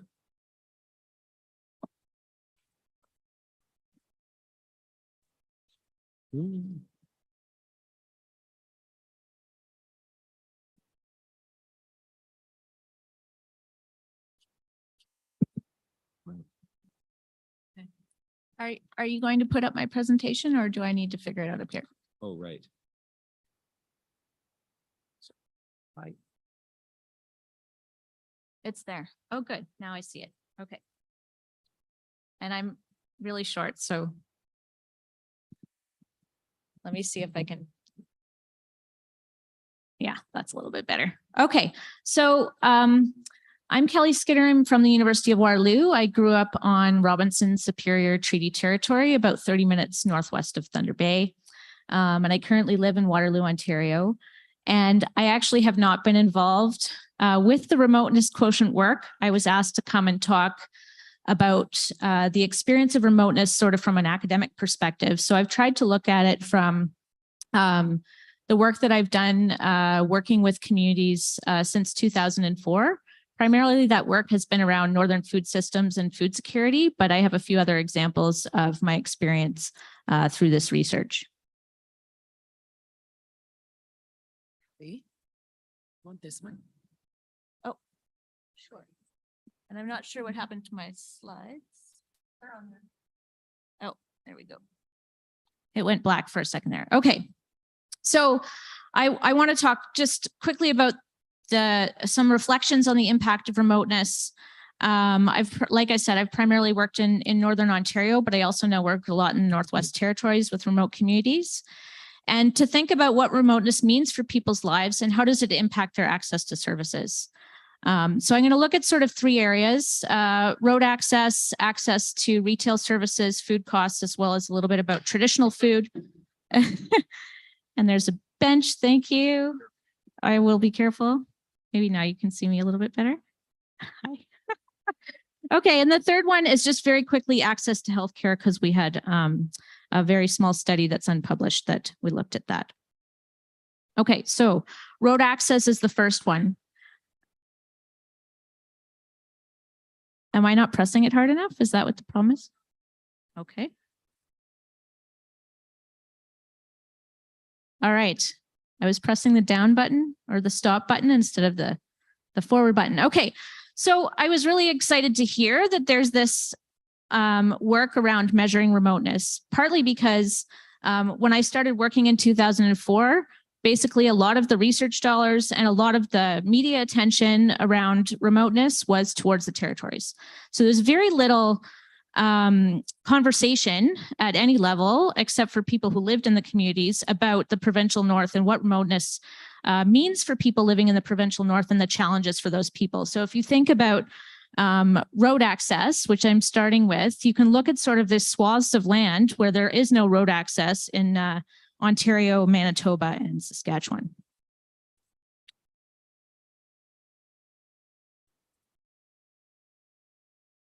I thought I was pressing the right button. Yeah, I am pressing that one. Do I need to point it somewhere? Sorry. Oh, okay. So for those of you that live in these communities, you know that there's a lot of land and water and there's muskeg, and so it's road access can be very difficult. And there is a winter road network in Northern Ontario, and many people rely on these winter roads and the season of the winter road to access goods and services.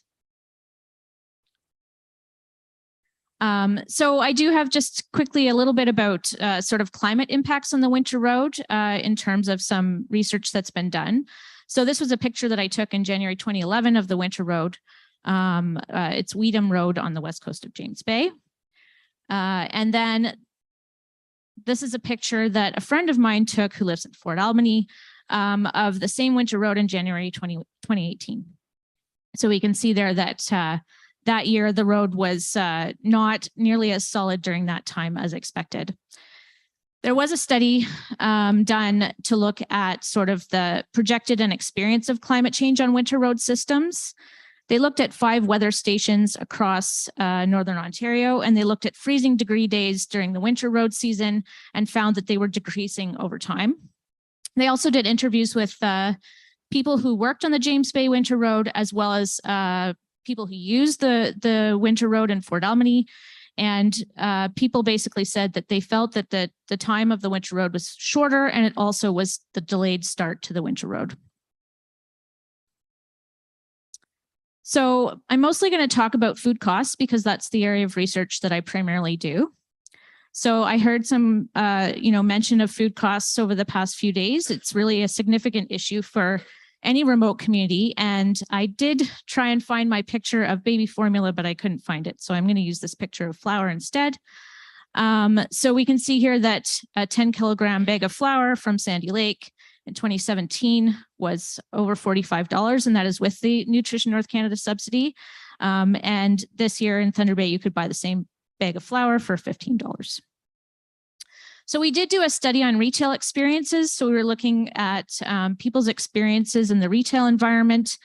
This study was done a number of years ago in 2014. We only had about 100 respondents, but we were trying to gather perspectives of people from across Northern Canada. And we did have a high number of respondents from Manitoba and Ontario. So basically, one of the questions was, what is your biggest concern when shopping at your primary retailer? And the high cost of food was the main concern. And people also really wanted to tell us about how hard it was to feed their family and to live on with a very expensive retail environment. We also did a study called Paying for Nutrition. This was a study where we were looking at food costing in the north. We specifically were collecting food costs on the west coast of James Bay and trying to do it independently from the northern store so that they weren't providing the data, that it was data actually collected by people living in the communities who used a tool to collect the data themselves.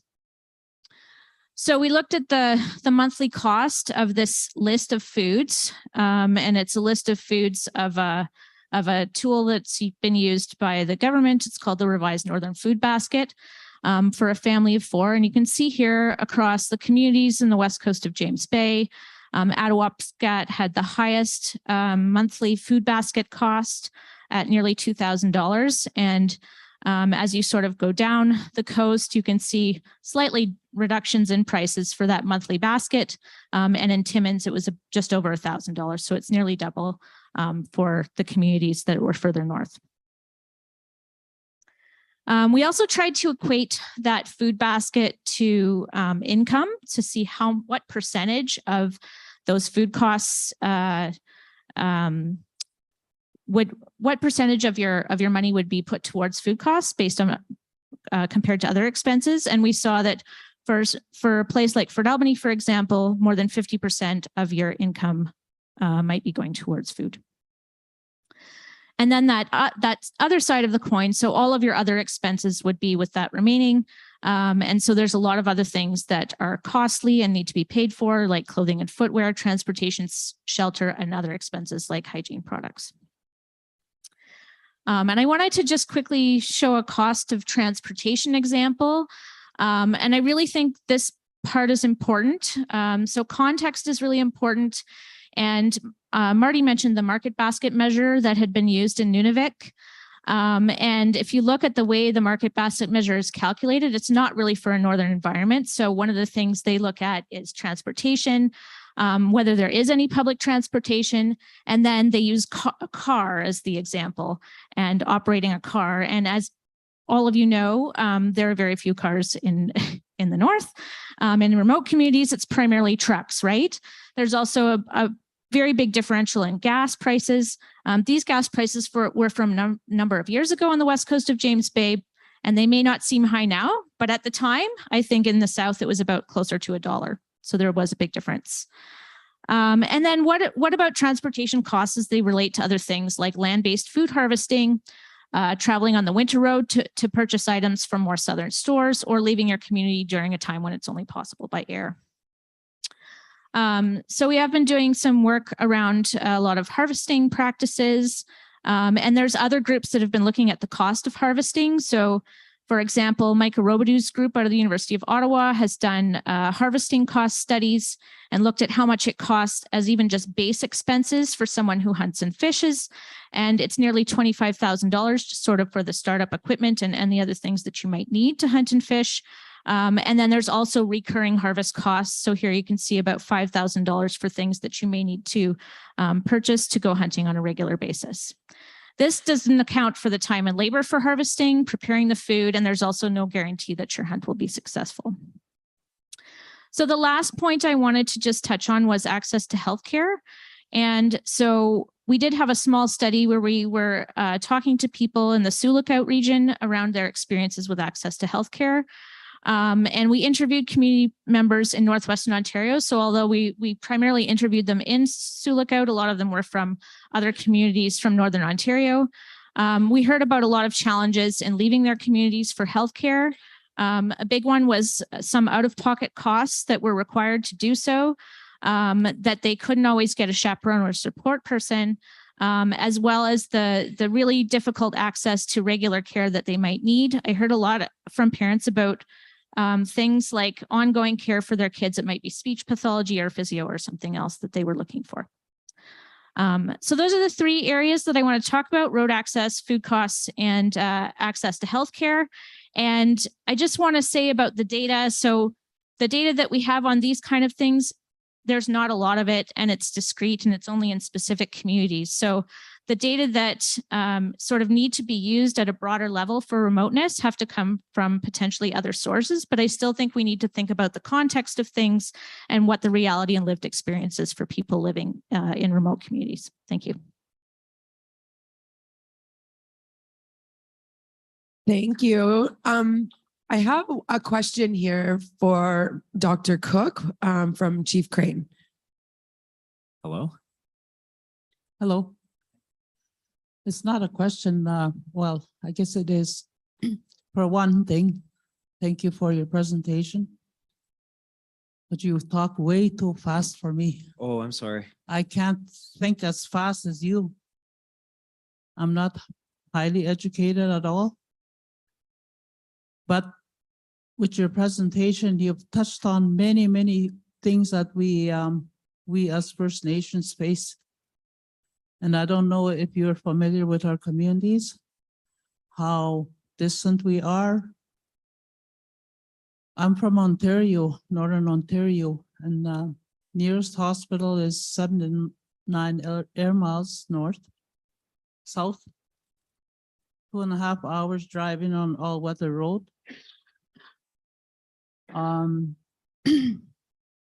You've touched in probably in many areas that we as people, that's what we live with. And measuring numbers, dollars, that's not our way. It never was. I'm not criticizing you or your presentation, but it just makes us think. When I hear people presenting like this, do they know us? Do you know us as a people? And it's not just you. I'm just talking about people in general that study our people, and we are, and that was for the other presenter there.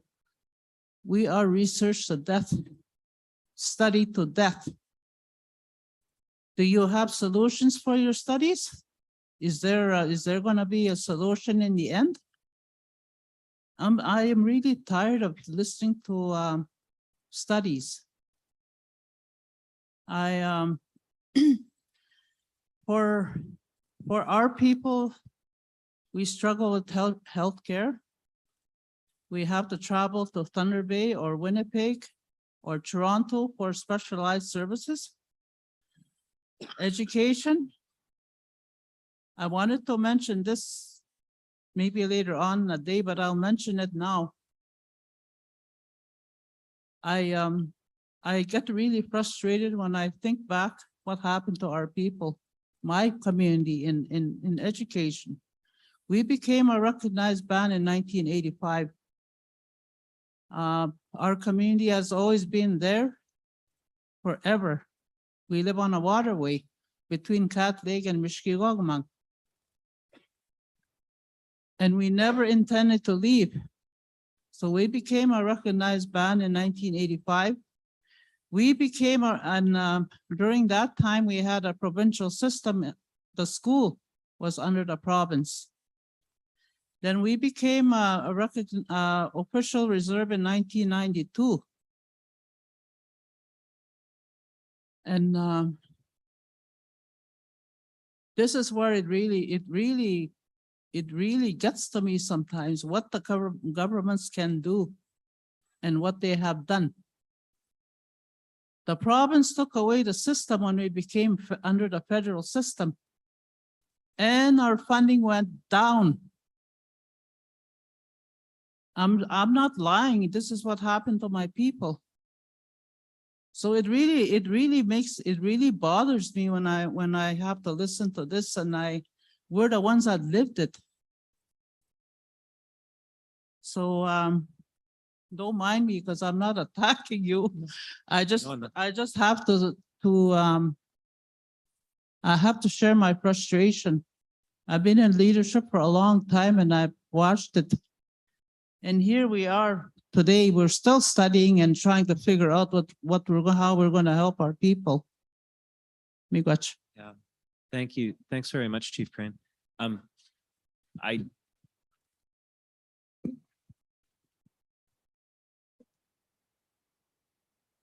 I don't have anything to really respond other than to say that, I'm hoping that, so I'm not doing any of this the research I presented myself, but I'm hoping that, I'm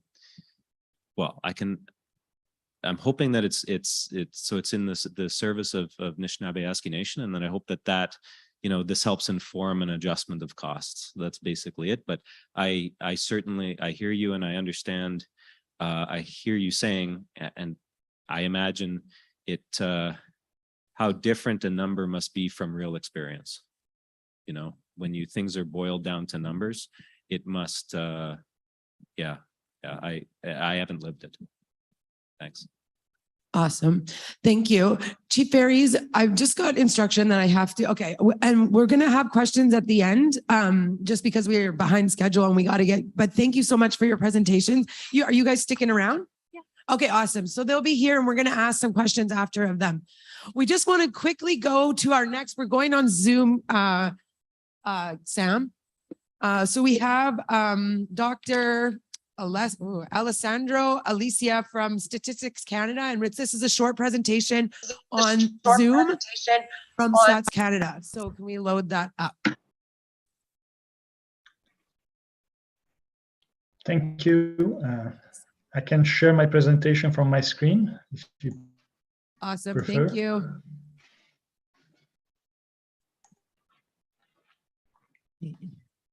Okay, we're good. Are you sharing your presentation or not? Okay, never mind. Can you see them? Can you see my presentation? Yep. There you go. Thank you very much. Then, first of all, okay, thank you. First of all, the National Assembly and the elderly for having me here. I'm really humbled by this opportunity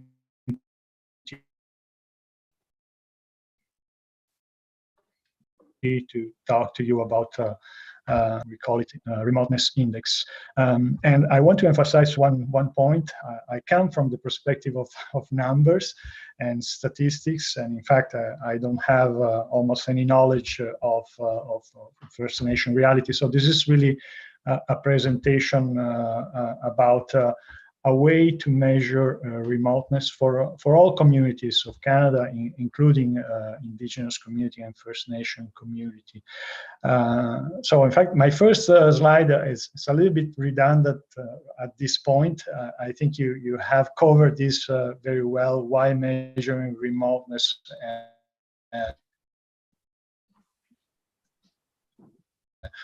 and why this is we know that there is a lot of evidence, anecdotal evidence, and studies that are demonstrating, are showing that the socioeconomic opportunities and outcomes are really determined by the degree of proximity that a community has to other service, other communities, and major agglomeration. So this dimension is really important for policy, but also for analysis and research. And in this perspective, that can you hear me? Yeah. Yeah, we can. We're just, it's a little broken up. Sorry, you could keep going. Okay, can you hear me now? Yep.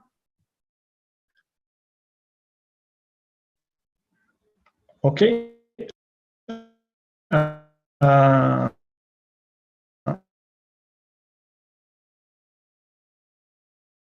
Is it his connection?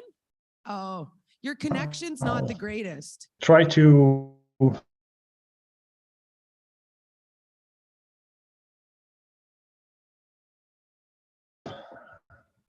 continue. So how did we measure remoteness at statisticians? So maybe I stop sharing, try to share the flip slide, and we can see if that works. Okay, Sam, do you want to share his slides? And then, yeah, we'll try that. Thank you. We'll just let you know when they're up.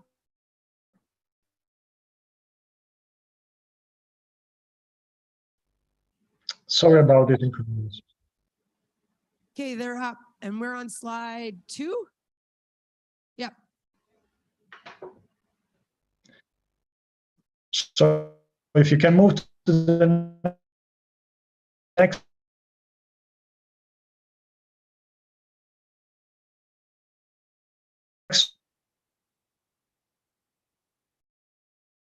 slide, I'll jump into the remoteness with the index that we developed, as I mentioned. One is the distance between a central point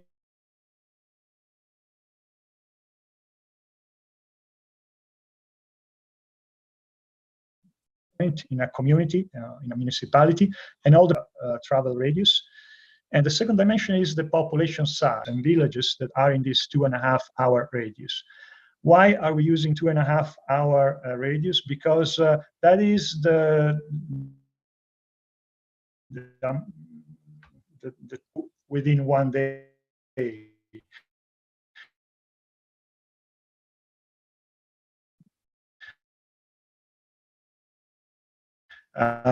So we are really trying to look at distance beyond the 2.5-hour.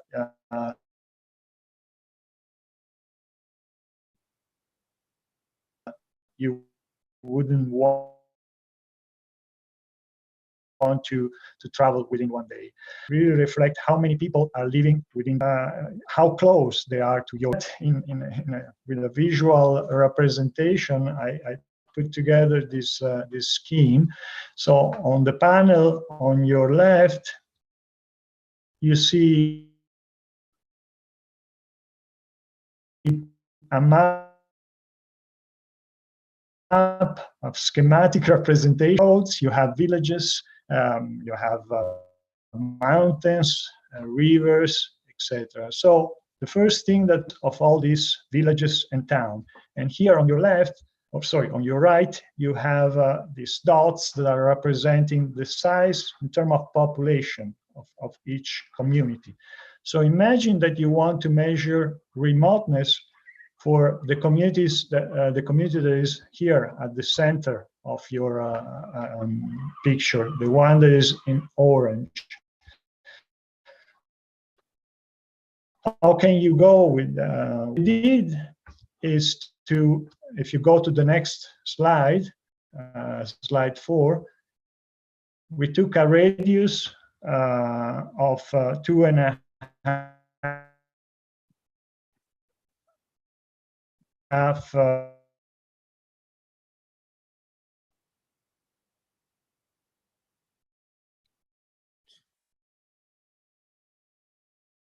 hour travel time. You could look at a radius that,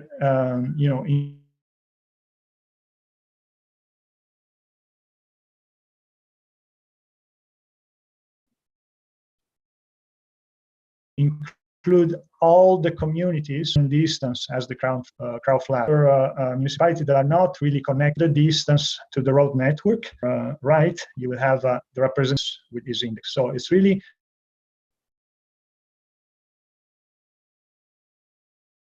the communities that you can reach in a population size of this community. Now there is some complexity to this, and of course I gave you a very highly simplified representation.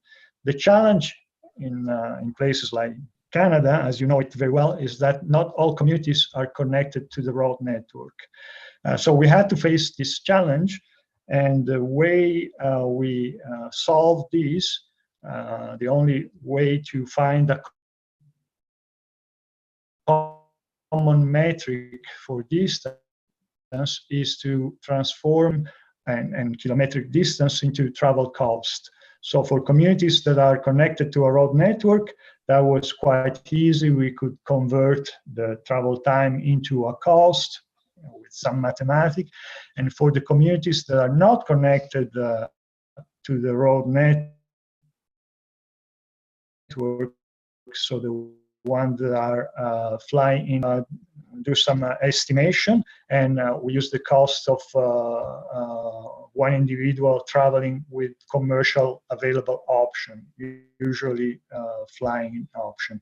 So by doing this conversion, we were able to find a common metrics to bring all two community together and measure remoteness. Again, using this concept. But if you move to slide 6, you will have the results.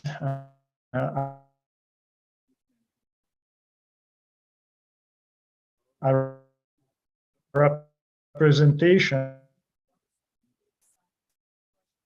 of the Statistics Canada Index of Remoteness. The communities of technical term is actually a census subdivision, which generally correspond to a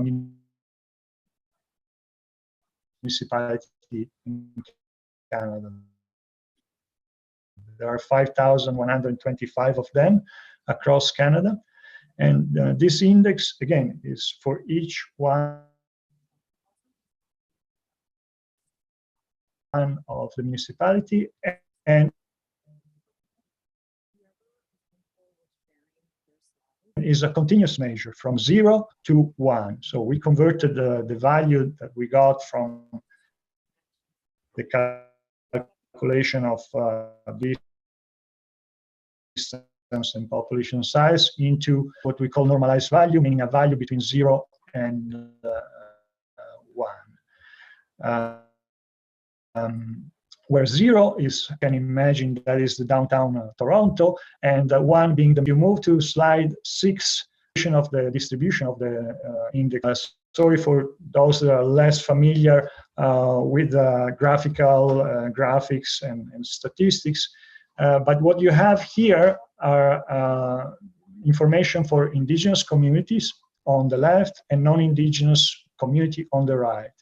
And the point is that, as you will see, for indigenous community, the distribution tend to be leaning on the right, meaning that the direction of the most remote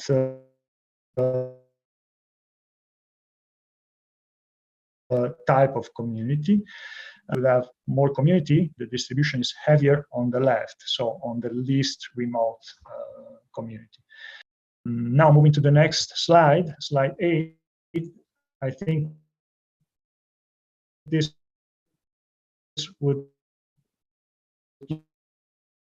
give you a better intuitive.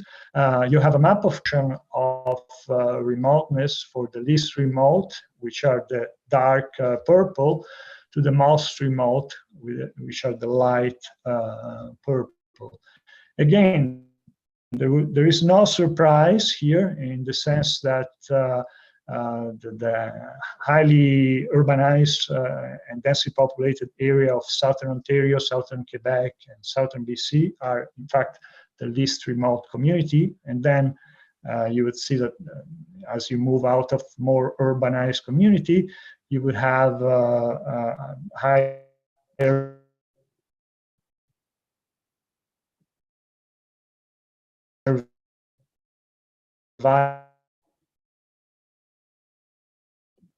value of the index of remoteness. Again, no surprise, but a measure you have a sense of a measure. Does remoteness matter? And is captures something? And the answer is yes.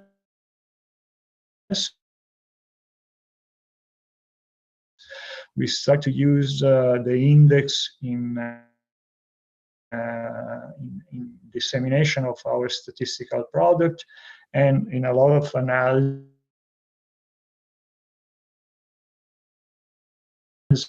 and research. I'm going to make 3 examples here. The first one is actually from the census recently released. So this is a result from the census of population in 2016 and 21 by class of remoteness. So again, we took the index of remoteness, we grouped community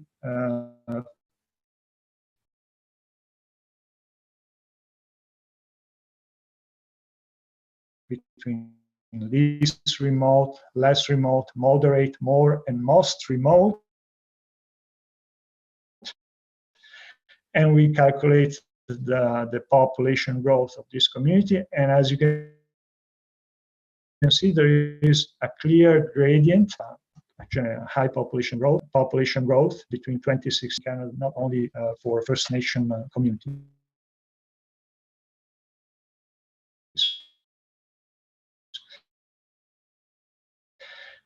If we move to slide 10, you see another example of does remoteness matter? And this is a study that was done using the StatScanners, looking at what and avoidable mortality rates. Again, the bottom line is that unfortunately, many deaths are preventable, and when a person is reported death, doctors make an assessment about preventability of this death, and those records assessment are recorded. So we have statistics on that, and this study was looking at preventable. So the study showed that there is a clear gradient of the preventable mortality rates by remoteness. So unfortunately, if you live in more, research show that there are more. And moving to the next slide, the last slide is another example of a study about does remoteness matter for health and well-being. And this analysis showed that, for instance, women and girls in very remote areas are less likely to report very good or excellent mental health. And they are less likely to have a regular healthcare provider, and all cause of mortality and suicide-related mortality rates are significantly higher for women and girls living in more remote areas. Again, those are examples of evidence that we can show, and it's really going to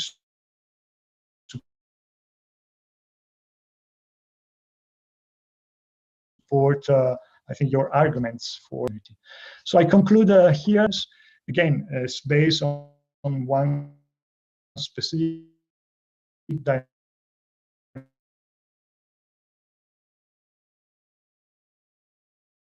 dimension, which is the population size and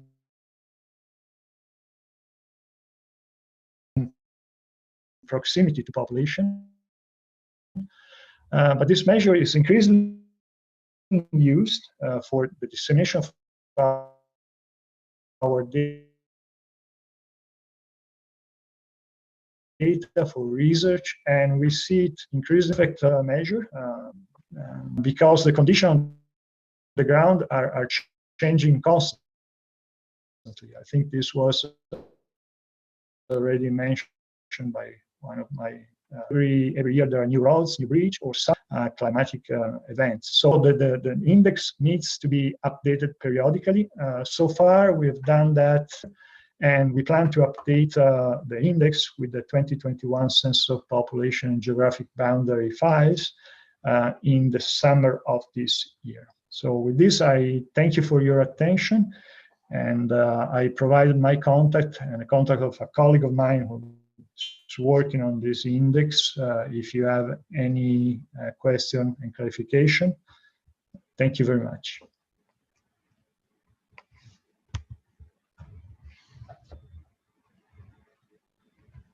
Thank you so much. It was a little broken up, but we're hoping that you can give us your slide deck so that we can review it. So we're obviously, we're running behind schedule, but we have something cool going to happen right now. And I'd like to call to the stage Deputy Grand Chief Narcisse, Vice Chief Pratt, and I think they'll, and Grand Chief Scott Harper and his crew from the Island Lake Anishinaabe Ogima Win communities to do an official cool thing right now.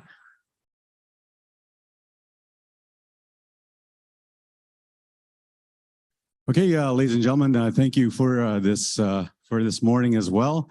So we knew that this was going to happen in terms of the work and the things that's happening with NARC and all the remote communities. So we also want to welcome Grand Chief Scott Harper and his First Nation communities, and we want to officially recognize them to also signing the NARC mission statement and welcoming them into this process as well. And as also my co-chair here as well, Vice Chief Pratt, we're going to join them in having a ceremonial signing. And we like to involve our elder also to come in and say a few words and preside over the signing. So if we could get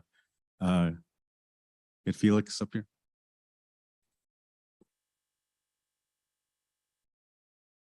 Yeah.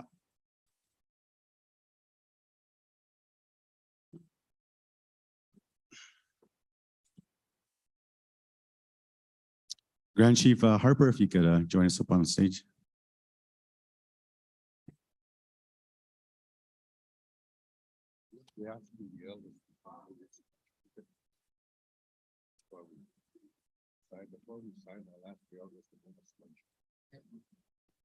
I believe the leadership too from the Island Lake communities wanted to come too and just stand here for this moment. If you're a leadership from those communities and you want to come up, please do.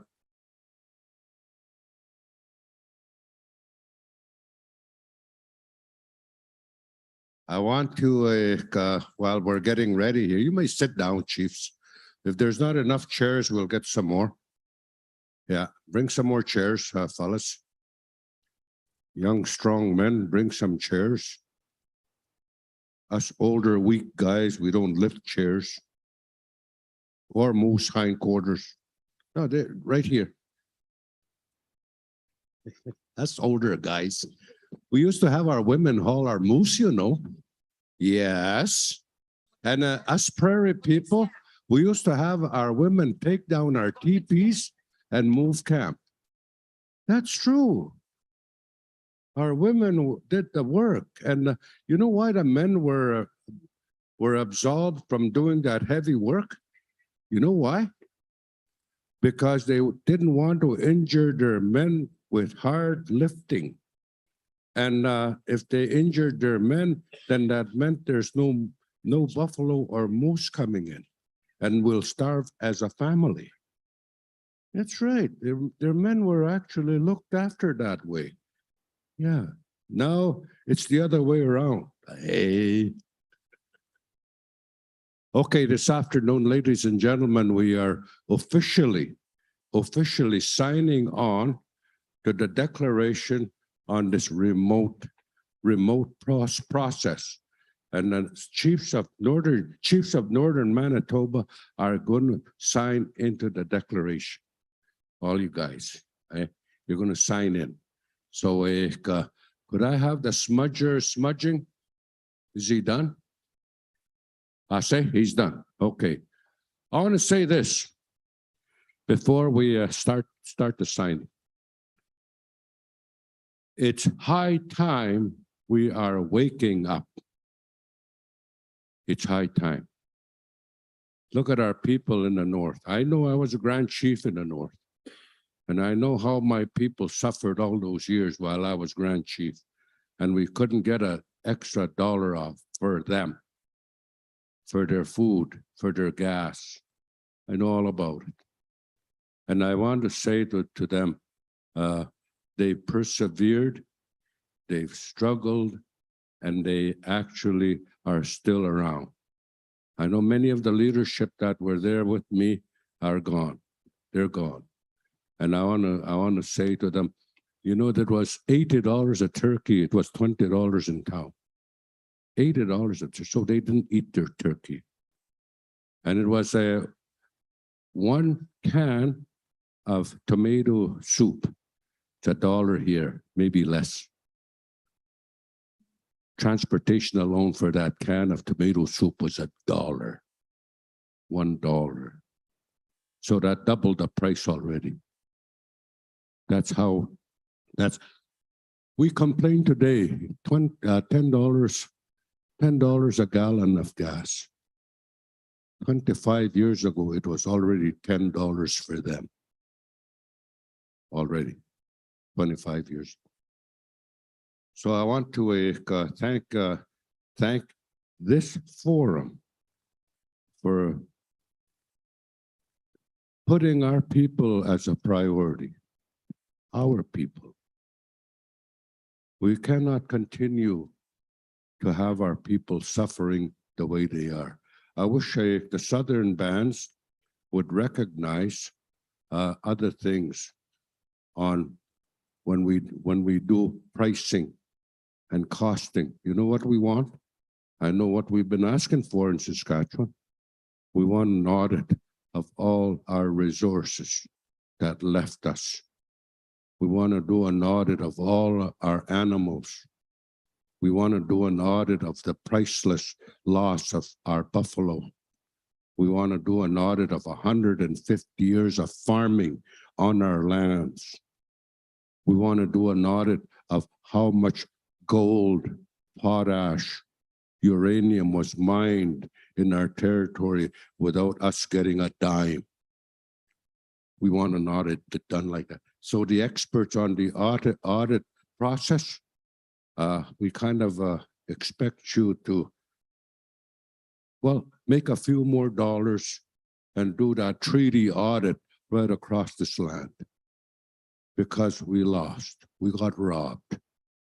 Yes, Bibles were used to make treaty. Yes, priests were around. They were busy. Baptizing us during our treaty day. Our old people were getting baptized, and yes, but before they got baptized, they were told to burn their pipes. They were told to burn their medicine before they could have a chance to the key of heaven. If they didn't get rid of their pipes, they were going down to hell. That's what they were told. So I want to just say those things before we sign. And these remote communities, the chiefs that are signing on, I want to thank you. This is something that your people need. And then a bigger, stronger effort across the board is what we need. With this little song, it says, wake up. Waniska no se waniska ska nanas kumatan go tawinaw wanis ka no si se we ay ya we ay we ay ya we ay we ay ya we ay ya we ay we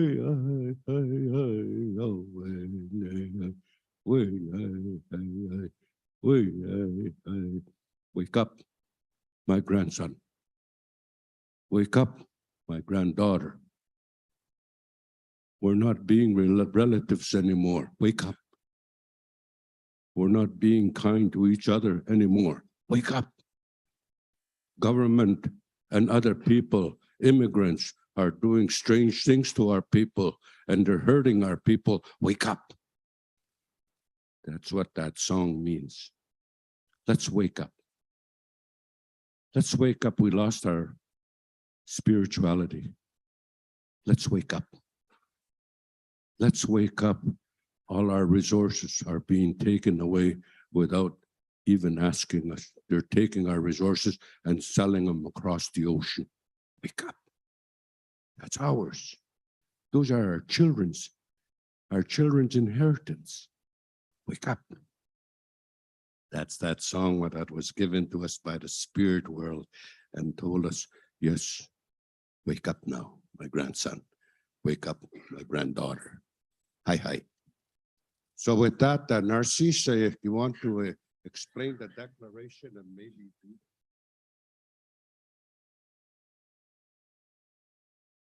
Okay, thank you. Oh.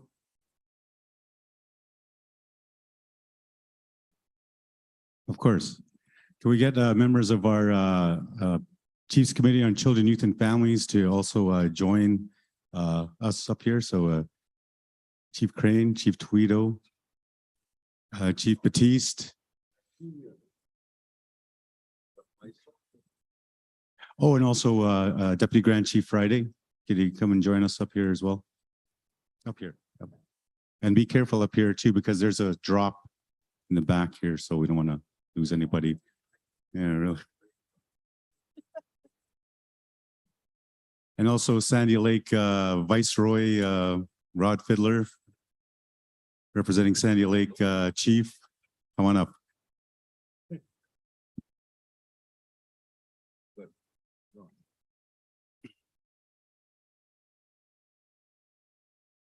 Okay, we got they're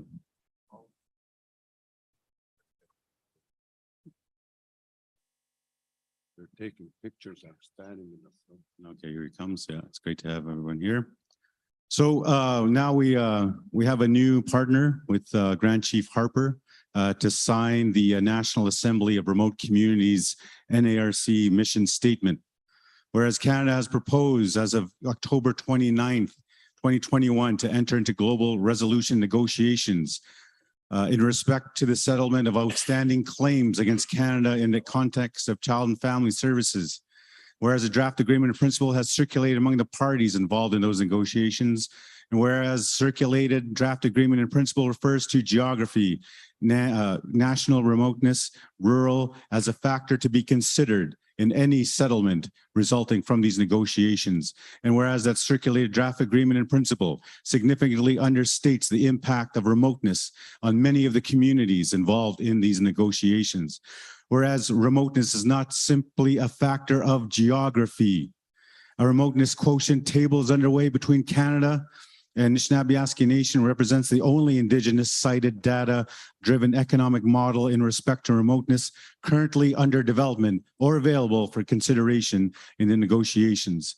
And the work that the RQ table is not referred to or considered in the draft agreement in principle, and whereas it is a source of collective concern of all of us here, among the herein members undersigned, that remoteness appears to be an afterthought in the draft agreement in principle. So therefore, the below undersigned regional leadership in the spirit of a united voice on issues impacting remote Indigenous communities hereby express their intention to unite under an assembly of common interest formally established as the National Assembly of Remote Communities, hereinafter NARC. The Association of Common Interest is intended for the first time to create a unified voice in the issues unique concern to our remote First Nation communities. The immediate and pressing mandate of NARC is to ensure that a strong and united voice is heard at a national level in respect to the grossly inadequate factoring of remoteness by way of a top-up of 15%, and also ensure that appropriate governance around issues of common concern to remote communities takes place. While it is acknowledged that NARC has been established in the context of the global resolution discussions around settlement of outstanding claims against Canada in the context of child welfare, NARC is intended to represent an advocacy voice across sectors, including but not limited to health, education, and community safety.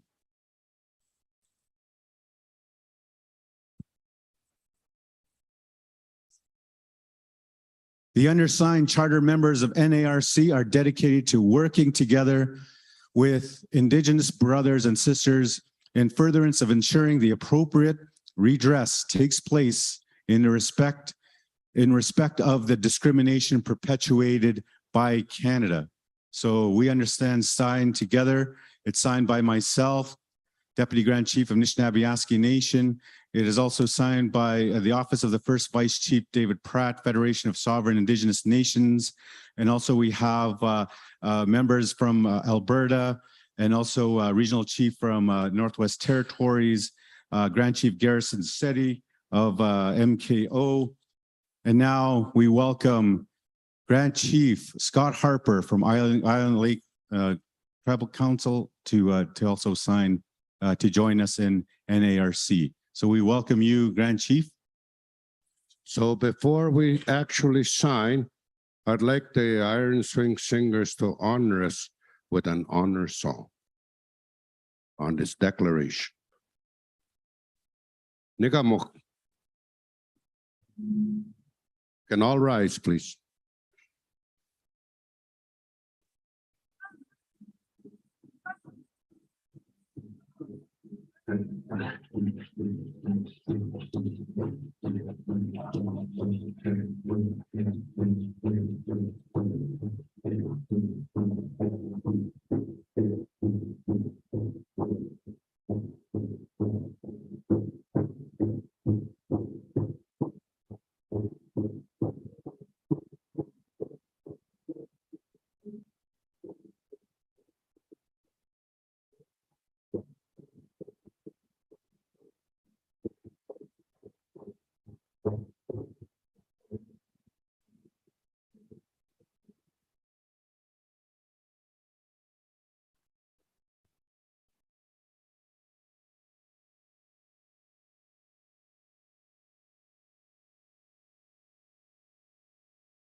Thank you. Hi, hi. You may be seated, all of you. And chiefs, you're signing the document. You may sign. You have 3 sheets to sign, right? You have 3 sheets to sign. And once you finish signing those 3 sheets, you will rise and come to the front over here and others will sign. Okay? So go ahead, Narcisse, whatever you have to say. Go ahead. Yeah. Here. Hello, I just want to really formally welcome Island Lake and Nishinu Okimawan to NARC, and it's great to have you here, Grand Chief Harper. Did you want to say a few words? Hello, very excited to join this this group.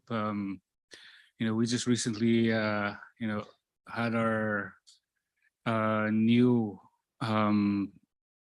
Grand Chief position, and this is a lot of the stuff that we're doing is new, and being part of this one would be another great step for our communities. And there's so much that I could say. There's so much that that is going through in our minds, also in the leadership. And I see this organization, I think, is one of the things that we really need, being remote in our communities. And again, I'm very excited. And it's when I talk about our communities and the remoteness. Just to let you know, the 3 of our communities actually don't have an airport in the community. Only one of them, and just one of the smaller communities, but the other communities have to go through a body of water to get to an airline. And one of the communities has to travel 20, 30 minutes to actually get to. So you see how important this is to us to make sure that